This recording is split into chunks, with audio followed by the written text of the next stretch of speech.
ನಮಸ್ಕಾರ ಸ್ನೇಹಿತರೆ, mastmaga.comಗೆ ಸ್ವಾಗತ. ನಾನು ಅಮರ್ ಪ್ರಸಾದ್. ಬೆಳ್ಳುಳ್ಳಿ ಬೆಳ್ಳುಳ್ಳಿ ಬೆಳ್ಳುಳ್ಳಿ ಬೆಳ್ಳುಳ್ಳಿ ಈರುಳ್ಳಿ ಆಯ್ತು, ಟೊಮೆಟೊ ಆಯ್ತು, ಈಗ ನನ್ನ ಸರ್ದಿ ಅಂತ ಬೆಳ್ಳುಳ್ಳಿ ಕೂಡ ಜೋರಾಗಿ ನೆಗೆದು ಕುಣಿದು ಓಡ್ತಾ ಇದೆ. ಮೊನ್ನೆ ತನಕ ರಾಜ್ಯದಲ್ಲಿ 120ರಿಂದ 150 ರೂಪಾಯಿ ಇದ್ದ ಬೆಳ್ಳುಳ್ಳಿ ರೇಟ್ ಈಗ 400, 300 ಅಂತ ಹೇಳಿ ಕ್ವಾಡ್ರಿಪಲ್ ಸೆಂಚುರಿ ಎಲ್ಲ ಬರ್ತಾ ಇದೆ. ಅಷ್ಟೇ ಅಲ್ಲ, ಟೊಮೆಟೊ ಕಳ್ಳತನ, ಈರುಳ್ಳಿ ಕಳ್ಳತನ, ಈಗ ಬೆಳ್ಳುಳ್ಳಿ ಕಳ್ಳತನದ ವರದಿ ಆಗ್ತಾ ಇದೆ. ಹಾಗಿದ್ರೆ ದಿಢೀರಂತ ಬೆಳ್ಳುಳ್ಳಿ ರೇಟ್ ಜಾಸ್ತಿ ಆಗಿದ್ಯಾಕೆ? ಒಂದೇ ವಾರದಲ್ಲಿ ಬೆಳ್ಳುಳ್ಳಿ ರಚ್ಚಿಗೀಳೋಕೆ ಕಾರಣ ಏನು? ಭಾರತದಲ್ಲಿ ಬೆಳ್ಳುಳ್ಳಿ ಬೆಳೆಯೋ ರಾಜ್ಯಗಳು ಯಾವ್ಯಾವು? ಅಷ್ಟಕ್ಕೂ ನಮ್ಮ ದೇಶದಲ್ಲಿ ಬೆಳ್ಳುಳ್ಳಿಯನ್ನ ಯಾವಾಗಿನಿಂದ ಬಳಸ್ತಾ ಇದ್ದಾರೆ? ಎಲ್ಲವನ್ನ ಈ ವರದಿಯಲ್ಲಿ ಕ್ವಿಕ್ ಆಗಿ ನೋಡ್ತಾ ಹೋಗೋಣ. ಸ್ನೇಹಿತರೆ, ಇತ್ತೀಚಿನ ದಿನಗಳಲ್ಲಿ ಭಾರತದಲ್ಲಿ ಆಹಾರ ಪದಾರ್ಥಗಳ ರೇಟ್ ವಿಪರೀತ ಪ್ರಮಾಣದಲ್ಲಿ ಏರಿಳಿತ ಆಗ್ತಾ ಇದೆ. ಕೆಲ ತಿಂಗಳುಗಳ ಹಿಂದೆ ಅಡುಗೆ ಎಣ್ಣೆ 1 ಲೀಟರ್ಗೆ 200 ರೂಪಾಯಿ ಸಮೀಪಕ್ಕೆ ಹೋಗಿತ್ತು. ಆಮೇಲೆ ಮತ್ತೆ ಹಿಂದಕ್ಕೆ ಬಂದಿತ್ತು.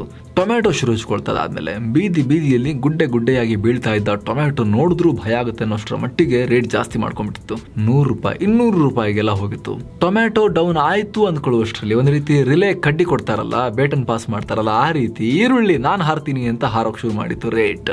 ಈರುಳ್ಳಿ ಶಾಂತ ಆಗಕ್ ಶುರುವಾಗಿದೆ ಅನ್ನೋ ಅಷ್ಟರಲ್ಲಿ, ಇನ್ನೂ ಆಗಿಲ್ಲ ಅಷ್ಟರಲ್ಲಿ ಬೆಳ್ಳುಳ್ಳಿ ರುಚಿಗೆದ್ದು ಬಿಟ್ಟಿದೆ. ಈಗ ನಾನಿದ್ದೀನಿ ಅಂತ ಬಂದಿದೆ. ಬೆಳ್ಳುಳ್ಳಿ ರೇಟು ಸಾಮಾನ್ಯವಾಗಿ ಒಂದು ರೀತಿ ಸ್ಥಿರತೆಯಲ್ಲೇ ಇರುತ್ತೆ. ಈರುಳ್ಳಿ, ಟೊಮೆಟೊ, ಮೆಣಸಿನಕಾಯಿ ರೀತಿ ಬೆಳ್ಳುಳ್ಳಿ ಪ್ರತಿ ವರ್ಷ ಅಷ್ಟೊಂದು ಏರುಪೇರು ಆಗಲ್ಲ. ಆದರೆ ಈ ಸಲ ದಿಢೀರಂತ ಒಂದೇ ವಾರದಲ್ಲಿ ಬೆಳ್ಳುಳ್ಳಿ ರೇಟ್ ಜಾಸ್ತಿ ಆಗಿದೆ. ಹೋಲ್ಸೇಲ್ ಮಾರ್ಕೆಟ್ನಲ್ಲಿ 300 ರೂಪಾಯಿ ರೇಟ್ ಆಗಿದೆ. ರಿಟೇಲ್ನಲ್ಲಿ, ಚಿಲ್ಲರೆ ಮಾರುಕಟ್ಟೆಯಲ್ಲಿ 300, 400 ರೂಪಾಯಿ ತನಕ ರೀಚ್ ಆಗ್ತಾ ಇದೆ.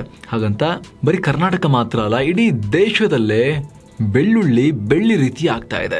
ಉತ್ತರ ಪ್ರದೇಶದಲ್ಲಿ 80 ರೂಪಾಯಿ ಇದ್ದಿದ್ದು 150 ರೂಪಾಯಿಗೆ ಏರಿಕೆಯಾಗಿದೆ. ಮಹಾರಾಷ್ಟ್ರದಲ್ಲಿ 230 ಇತ್ತು, ಅದೀಗ 350ರ ಗಡಿ ದಾಟಿದೆ. ರಾಜಸ್ಥಾನದಲ್ಲಿ 80 ಇತ್ತು, ಈಗ 170 ಆಗಿದೆ. ಪಂಜಾಬ್ನಲ್ಲಿ 50 ರೂಪಾಯಿ ಇತ್ತು, ಈಗ ಅದು 200 ರೂಪಾಯಿಗೆ ಹೋಗಿದೆ.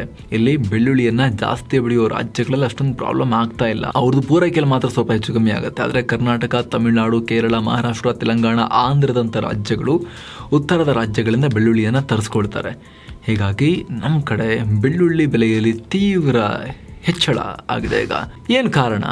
ಈರುಳ್ಳಿ ಮತ್ತು ಟೊಮ್ಯಾಟೊ ರೀತಿಯಲ್ಲಿ ಬೆಳ್ಳುಳ್ಳಿ ಬೆಲೆ ಏರಿಕೆಗೂ ಪ್ರಮುಖ ಕಾರಣ ವೆದರ್ ಕಂಡೀಷನ್. ಯಾಕಂದ್ರೆ ಈ ಬಾರಿ ದೇಶಾದ್ಯಂತ ಹವಾಮಾನ ಕೈಕೊಟ್ಟಿದೆ. ಅಕಾಲಿಕ ಅನಿಶ್ಚಿತ ಮಳೆ ಎಲ್ಲ ಎದುರಾಗಿದೆ. ಇದರಿಂದೆಲ್ಲ ಬೆಳ್ಳುಳ್ಳಿ ಬೆಳೆಗಳಿಗೆ ಹಾನಿಯಾಗಿದೆ. ರೈತರ ಕೈಗೆ ಸರಿಯಾಗಿ ಬೆಳೆ ಬರ್ತಾ ಇಲ್ಲ. ಇದರಿಂದ ಮಾರ್ಕೆಟ್ಗೆ ಸರಿಯಾಗಿ ಸಪ್ಲೈ ಇಲ್ಲ. ಹೇಳಿ ಈಗ ಚಳಿಗಾಲ ಬೇರೆ, ಜನ ಮಸಾಲೆ ಪದಾರ್ಥಗಳನ್ನು ಜಾಸ್ತಿ ಸೇವಿಸ್ತಾರೆ. ಈ ಟೈಮ್ನಲ್ಲಿ ಜನ ಬೆಳ್ಳುಳ್ಳಿಯನ್ನು ಹೆಚ್ಚು ಬಳಸ್ತಾರೆ. ಇದೇ ಟೈಮ್ನಲ್ಲಿ ಕೆಲ ಕಡೆ ಮಳೆ ಬಂದು, ಕೆಲ ಕಡೆ ಮಳೆ ಬರದೆ ಬೆಳ್ಳುಳ್ಳಿ ಸಪ್ಲೈ ಕೈಕೊಟ್ಟು ಅಸ್ತವ್ಯಸ್ತ ಆಗಿ ಹೋಗಿದೆ. ಬೆಳ್ಳುಳ್ಳಿ ತನ್ನ ಬೆಲೆಯನ್ನು ದಿಢೀರಂತ ಏರಿಸ್ಕೊಂಡಿದೆ. ಇದು ನೇರವಾಗಿ ಗ್ರಾಹಕರ ಜೇಬಿಗೆ ಕತ್ತರಿ ಹಾಕ್ತಾ ಇದೆ. ಅಂದ ಹಾಗೆ ಭಾರತದಲ್ಲಿ ಅತಿ ಹೆಚ್ಚು ಬೆಳ್ಳುಳ್ಳಿ ಬೆಳೆಯುವ ರಾಜ್ಯ ಅಂದರೆ ಅದು ಮಧ್ಯಪ್ರದೇಶ. ಇದು ದೇಶದ ಒಟ್ಟು ಬೆಳ್ಳುಳ್ಳಿಯ 62% ಪೂರೈಕೆ ಮಾಡುತ್ತೆ. ಮಧ್ಯಪ್ರದೇಶ ಬೆಳ್ಳುಳ್ಳಿ ಪ್ರದೇಶ. ರಾಜಸ್ಥಾನ 16% ಬೆಳ್ಳುಳ್ಳಿ ಪೂರೈಸುತ್ತೆ. ಉತ್ತರ ಪ್ರದೇಶ ಕೂಡ ಪ್ರಮುಖ ಬೆಳ್ಳುಳ್ಳಿ ಬೆಳೆಯೋ ರಾಜ್ಯ. ದೇಶದ 6% ಬೆಳ್ಳುಳ್ಳಿಯನ್ನು UP ಕೊಡುತ್ತೆ. ಗುಜರಾತ್ 3%, ಇನ್ನುಳಿದಂತೆ ಪಂಜಾಬ್, ಅಸ್ಸಾಂ, ಒಡಿಶಾ, ಪಶ್ಚಿಮ ಬಂಗಾಳ, ಹರಿಯಾಣ, ಮಹಾರಾಷ್ಟ್ರದಲ್ಲಿ ಸ್ವಲ್ಪ ಬೆಳ್ಳುಳ್ಳಿ ಬೆಳೀತಾರೆ. ಆದರೆ ಈ ಬಾರಿ ಆ ಭಾಗದ ರೈತರಿಗೂ ಸರಿಯಾಗಿ ಬೆಳ್ಳುಳ್ಳಿ ಬೆಳೆಯೋಕೆ ಆಗಿಲ್ಲ. ಮಳೆ ಹಾಗೂ ಇತ್ಯಾದಿ ಹವಾಮಾನದ ಕಾರಣಗಳು ಅವರಿಗೆ ಲಾಸ್ ಮಾಡಿವೆ. ಬೆಳ್ಳುಳ್ಳಿ ಕಳ್ಳತನ ಕೇಳಿದ ಕದೀಮರು. ಇತ್ತೀಚೆಗೆ ಕಳ್ಳರು ಆಹಾರ ಪದಾರ್ಥಗಳನ್ನು ಕೂಡ ಬಿಡ್ತಾ ಇಲ್ಲ. ಯಾವ ಪದಾರ್ಥದ ರೇಟ್ ಜಾಸ್ತಿ ಆಗುತ್ತೋ ಅಲ್ಲಿಗೆ ಅವ್ರ ಕಣ್ಣು ಹೋಗುತ್ತೆ ಕಳ್ಳರದು. ಈಗ ಚಿತ್ರದುರ್ಗದಲ್ಲಿ ಇದೇ ರೀತಿ ಆಗಿದೆ. ಬೆಳ್ಳುಳ್ಳಿ ರೇಟ್ ಜಾಸ್ತಿ ಆಗಿದೆ ತಡ ಚಿತ್ರದುರ್ಗ ಜಿಲ್ಲೆಯ ಹಳ್ಳಿಯೊಂದರ ಗೋಡೌನ್ನಲ್ಲಿ ಸುಮಾರು 6 ಲಕ್ಷ ರೂಪಾಯಿ ಮೌಲ್ಯದ ಬೆಳ್ಳುಳ್ಳಿ ಇಟ್ಟಿದ್ರು. ಅದನ್ನು ಎತ್ಕೊಂಡು ಹೋಗಿದ್ದಾರೆ ಕಳ್ಳರು, ಕದ್ದಿದ್ದಾರೆ. ಚಿತ್ರದುರ್ಗದಲ್ಲಿ ಗ್ರಾಮಾಂತರ ಠಾಣೆಯಲ್ಲಿ ಕೇಸ್ ಕೂಡ ಆಗಿದೆ ಬೆಳ್ಳುಳ್ಳಿ ಕಳ್ತನ ಅಂತ. ಈ ಮುಂಚೆ ಕೂಡ 6,000 ರೂಪಾಯಿ ಮೌಲ್ಯದ ಬೆಳ್ಳುಳ್ಳಿ ಕಳ್ತನ ಮಾಡಲಾಗಿತ್ತು. ಹೀಗೆ ಸೇಮ್ ಟೊಮ್ಯಾಟೊ ಮತ್ತು ಈರುಳ್ಳಿ ರೀತಿಯಲ್ಲಿ ಬೆಳ್ಳುಳ್ಳಿಯನ್ನ ಈಗ ಕಳ್ಳರು ಟಾರ್ಗೆಟ್ ಮಾಡ್ತಾ ಇದ್ದಾರೆ. ಬೆಳ್ಳುಳ್ಳಿಗಿದೆ 7,000 ವರ್ಷಗಳ ಇತಿಹಾಸ. ಹೌದು, ದೇಶಕ್ಕೆ, ಕಟ್ಟಡಕ್ಕೆ, ಮನುಷ್ಯರಿಗೆ ಈ ರೀತಿಯೆಲ್ಲ ಇತಿಹಾಸವನ್ನು ಹುಡುಕ್ತೀವಲ್ಲ, ಮಸಾಲೆಗಾಗಿ ಬಳಸೋ ಬೆಳ್ಳುಳ್ಳಿಗೂ ಸಾವಿರಾರು ವರ್ಷಗಳ ಹಿಸ್ಟ್ರಿ ಇದೆ.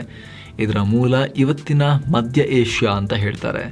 ಮನುಷ್ಯ ಸುಮಾರು 7,000 ವರ್ಷಗಳಿಗಿಂತ ಹಿಂದೆನೇ ಬೆಳ್ಳುಳ್ಳಿಯನ್ನು ಬಳಸಿದ್ರು ಅಂತ ಇತಿಹಾಸಕಾರರು ನಂಬಿದ್ದಾರೆ. ಭಾರತಕ್ಕೆ ಇದರ ಬಳಕೆ ಸುಮಾರು 6,000 ವರ್ಷಗಳಿಂದ ಇದೆ, ಅವಾಗಿಂದ ಇಲ್ಲಿಗೆ ಬಂತು ಅಂತ ಹೇಳ್ತಾರೆ. ಪ್ರಾಚೀನ ಕಾಲದಲ್ಲಿ ಇದನ್ನು ಔಷಧಿಗಾಗಿ ಹಾಗೂ ಆಹಾರಕ್ಕಾಗಿ ಬಳಸ್ತಾ ಇದ್ರು. ಇವತ್ತು ಕೂಡ ಅಷ್ಟೇ ಔಷಧಿಗೆ, ಆಹಾರಕ್ಕೆ ಬಳಸ್ತಾರೆ. ಏನೋ ಭಾರತ ಮಾತ್ರ ಅಲ್ಲದೆ ಗ್ರೀಸ್, ಹಾಗೂ ರೋಮನ್ ರಾಜ್ಯಗಳಲ್ಲಿ ಸೈನಿಕರು, ನಾವಿಕರು ಮತ್ತು ಹಳ್ಳಿಗಾಡಿನ ಜನ ಇದನ್ನು ಯೂಸ್ ಮಾಡ್ತಾ ಇದ್ರು. ಅವರು ಹೆಚ್ಚಾಗಿ ಸಾಂಪ್ರದಾಯಿಕ ವೈದ್ಯಕೀಯ ಚಿಕಿತ್ಸೆಗಾಗಿ ಇದನ್ನು ಆಗಿನ ಕಾಲದಲ್ಲಿ ಬಳಸ್ತಾ ಇದ್ರು. ಜಪಾನ್, ರೋಮ್, ಚೈನಾ ಮತ್ತು ಈಜಿಪ್ಟ್ ಇಲ್ಲೆಲ್ಲ ಪ್ರಾಚೀನ ಇತಿಹಾಸದಲ್ಲಿ ಬೆಳ್ಳುಳ್ಳಿ ಬಗ್ಗೆ ಸಾಕಷ್ಟು ಉಲ್ಲೇಖಗಳು ಸಿಗುತ್ತೆ. ಇನ್ನು ಇವತ್ತಿಗೂ ಏಷ್ಯಾ, ಆಫ್ರಿಕಾ ಮತ್ತು ಯುರೋಪಿಯನ್ ರಾಷ್ಟ್ರಗಳಲ್ಲಿ ಬೆಳ್ಳುಳ್ಳಿಯನ್ನು ಪ್ರಮುಖ ಮಸಾಲಾ ಪದಾರ್ಥವಾಗಿ ಉಪಯೋಗಿಸ್ತಾ ಇದ್ದಾರೆ. ಭಾರತೀಯರ ಅಡುಗೆ ಮನೆಯಲ್ಲಂತೂ ಇದಕ್ಕೆ ಕಾಯಂ ಸ್ಥಾನ ಇದೆ. ಚಿತ್ರಾನ್ನದಿಂದ ಹಿಡಿದು ಬಾಡೂಟ ತನಕ ಬೆಳ್ಳುಳ್ಳಿಯನ್ನು ಬಳಸಲಾಗುತ್ತೆ. ಸ್ನೇಹಿತರೆ, ಬೆಳ್ಳುಳ್ಳಿ ರಕ್ತದೊತ್ತಡ, ರಕ್ತ ಹೆಪ್ಪುಗಟ್ಟುವಿಕೆ, ಶೀತ, ಕೊಲೆಸ್ಟ್ರಾಲ್, ಹೃದಯ ಸಂಬಂಧಿ ಕಾಯಿಲೆ ಈ ರೀತಿ ಸಿಕ್ಕಾಪಟ್ಟೆ ಇದಕ್ಕೆಲ್ಲ ಅನುಕೂಲಕರ ಅಂತ ಹೇಳ್ತಾರೆ. ಜೊತೆಗೆ ಮೂಲವ್ಯಾಧಿ, ಮಲಬದ್ಧತೆ, ದೇಹದ ಆಲಸ್ಯ ಕಮ್ಮಿ ಮಾಡೋಕೆ, ಅಸ್ತಮಾ, ಕೆಮ್ಮು, ಕಫಾಗು ಇದನ್ನು ಬಳಸ್ತಾರೆ. ಹಾಗಂತ ಬೆಳ್ಳುಳ್ಳಿ ಒಂದೇ ತಿಂದರೆ ಎಲ್ಲ ಕಾಯಿಲೆಗಳು ಗುಣ ಆಗುತ್ತಾ? ಇಲ್ಲ, ಹಾಗೆಲ್ಲ ಆಗಲ್ಲ. ಇದು ಈ ಕಾಯಿಲೆಗಳಿಗೆ ಒಳ್ಳೆಯದು ಅನ್ನೋದು ಆಹಾರ ತಜ್ಞರು ಮತ್ತು ವೈದ್ಯರ ಅಭಿಪ್ರಾಯ. ಟ್ರೀಟ್ಮೆಂಟ್ ಅಂತ ಹೇಳಿ ನಿಮಗೆ ಯಾವುದನ್ನು ಮಾಡ್ಕೊಳಕ್ಕೆ ಹೋಗಬಾರ್ದು. ವೈದ್ಯರ ಸಲಹೆ ಪಡ್ಕೊಂಡೆ ಟ್ರೀಟ್ಮೆಂಟ್ ತಗೊಳ್ಳಿ. ಬೆಳ್ಳುಳ್ಳಿ ಆದರೆ ಬೆಳ್ಳುಳ್ಳಿಯಲ್ಲಿ ಸಾರಜನಕ 3.5 ಗ್ರಾಮ್, ಪಿಸ್ತಾ 28.3 ಗ್ರಾಮ್, ಮೇಧಸ್ಸು 0.5 ಗ್ರಾಮ್, ಸುಣ್ಣ 25 ಮಿಲಿಗ್ರಾಮ್, ರಂಜಕ 310 ಮಿಲಿಗ್ರಾಮ್, ಕಬ್ಬಿಣ 1.8 ಮಿಲಿಗ್ರಾಮ್, ಹಾಗೆ ನಿಯಾಸಿನ್ 0.4 ಗ್ರಾಮ್, ಸಿ ಜೀವಸತ್ವ 14 ಮಿಲಿಗ್ರಾಮ್ ಇದೆ ಅಂತ ಹೇಳ್ತಾರೆ. ಏನು ಬೆಳ್ಳುಳ್ಳಿ ಜಗತ್ತಲ್ಲಿ ಹೈಯೆಸ್ಟ್ ಎಲ್ಲಿ ಉತ್ಪಾದನೆ ಮಾಡ್ತಾರೆ ಕೇಳಿದ್ರೆ ಭಾರತ 2ನೇ ಸ್ಥಾನದಲ್ಲಿದೆ. 2021ರ ಡೇಟಾ ಪ್ರಕಾರ ಚೀನಾ ಸುಮಾರು 20 ಮಿಲಿಯನ್ ಟನ್ ಬೆಳ್ಳುಳ್ಳಿ ಉತ್ಪಾದನೆ ಮಾಡಿತ್ತು. ಭಾರತ 3.2 ಮಿಲಿಯನ್ ಟನ್ ಉತ್ಪಾದನೆ ಮಾಡಿದೆ. ಇನ್ನು ನೆಕ್ಸ್ಟ್ ದಕ್ಷಿಣ ಕೊರಿಯಾ, ಬಾಂಗ್ಲಾ, ಈಜಿಪ್ಟ್, ಸ್ಪೇನ್ ಇವೆಲ್ಲ ನೆಕ್ಸ್ಟ್ ಬರ್ತವೆ. ಸೊ ಫ್ರೆಂಡ್ಸ್, ಇದಾಗಿತ್ತು ಬೆಳ್ಳುಳ್ಳಿಯ ಕತೆ. ಮತ್ತೆ ಭೇಟಿ ಆಗ್ತಿರೋಣ. ನಮಸ್ತೆ.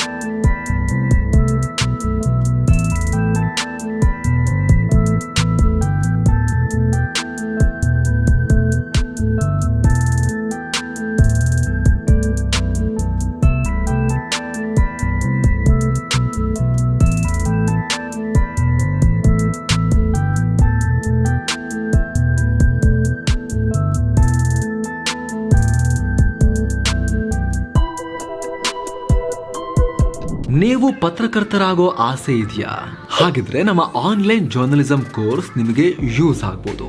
ಇದು ಅನ್ಅಕಾಡೆಮಿಯ ಗ್ರಾಫಿ ಪ್ಲಾಟ್ಫಾರ್ಮ್ ನಲ್ಲಿ 5 ಸ್ಟಾರ್ ರೇಟೆಡ್ ಕೋರ್ಸ್. ಯಾವುದೇ ಡಿಗ್ರಿ ಮಾಡ್ತಿರೋರು ಈ ಕೋರ್ಸ್ ಮೂಲಕ ಜರ್ನಲಿಸಂನ ಆಳ ಅಗಲ ತಿಳ್ಕೋಬಹುದು. ಜರ್ನಲಿಸಂ ಡಿಗ್ರಿಯನ್ನೇ ಮಾಡ್ತಿರೋರು ಈ ಕೋರ್ಸ್ ಮಾಡಿದ್ರೆ ಇನ್ನಷ್ಟು ಕ್ಲಾರಿಟಿ ಪಡಿಬಹುದು. ನಿಮಗೂ ಕೋರ್ಸ್ ಜಾಯಿನ್ ಆಗೋಕೆ ಆಸಕ್ತಿ ಇದ್ರೆ ವಿಡಿಯೋ ಕೆಳಗೆ ಡಿಸ್ಕ್ರಿಪ್ಷನ್ ಅಲ್ಲಿ ಹಾಗೂ ಕಾಮೆಂಟ್ ಸೆಕ್ಷನ್ ನಲ್ಲಿ ಟಾಪ್ ಕಾಮೆಂಟ್ ನಲ್ಲಿ ನಿಮಗೆ ಲಿಂಕ್ ಸಿಗುತ್ತೆ. ಅದರ ಮೇಲೆ ಕ್ಲಿಕ್ ಮಾಡೋ ಮೂಲಕ ವೆಬ್ಸೈಟ್ಗೆ ಹೋಗಿ ಕೋರ್ಸ್ ಬಗ್ಗೆ ಸಂಪೂರ್ಣ ಮಾಹಿತಿಯನ್ನು ನೀವು ಪಡಿಬಹುದು, ಜಾಯಿನ್ ಕೂಡ ಆಗ್ಬೋದು.